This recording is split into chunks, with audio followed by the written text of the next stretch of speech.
Welcome to WB Mason Postgame Extra exclusively on SNY.TV. Tuesday night, the Mets' record 11-game road winning streak came to an end as they got beaten by the Philadelphia Phillies in Philadelphia 4-3 despite 2 Lucas Duda home runs.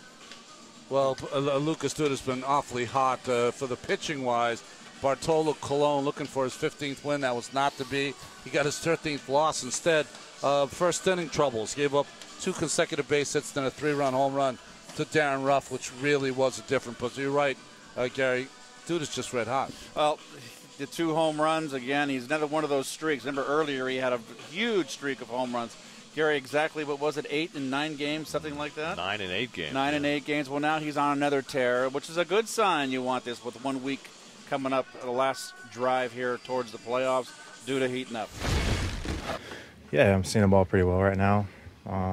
Ball is just finding holes and stuff, so it is what it is. Yeah, it's great. He's swinging bat very well, and just when we need him to get hot too. So good signs, and we'll get out here and get after it in tomorrow. 7th multiple home run game for Duda this year. That ties a club record. Dave Kingman, Carlos Delgado, and now Duda 7 multiple home run games in a season. Meanwhile, it also marked the first relief outing in 4 years for John Neese as the Mets try and figure out whether he can be useful there in the postseason. Well, what was good, it was nice to see him. He came out, he was very loose. His pitches were pretty sharp. He hung 1 breaking ball to Herrera. But other than that, it's going to be interesting to see, especially with the onslaught of rain here, if they pitch him again tomorrow, twice in a row, because that's what they'll need in the bullpen in the playoffs.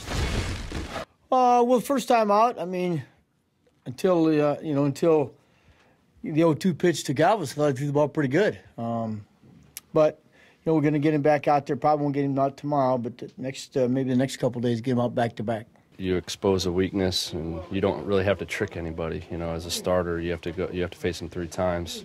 Here you only go through maybe a lineup once, if that. So you just go with what works, and it's going to be a learning process. It's going to be something that I'm going to have to get used to. But it was a good step today. Getting him up and getting him in the middle of an inning is going to be probably our next challenge. Because, even tonight he got up and started, and it was a long inning, so he had plenty of time to get loose.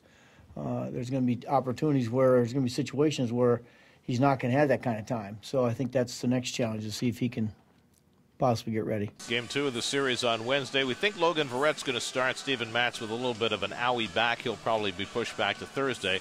Coverage begins Wednesday night at 6 o'clock with Cadillac first pitch on SNY. That'll do it for WB Mason Postgame Extra. Be sure to join us after every game for exclusive coverage on SNY.TV.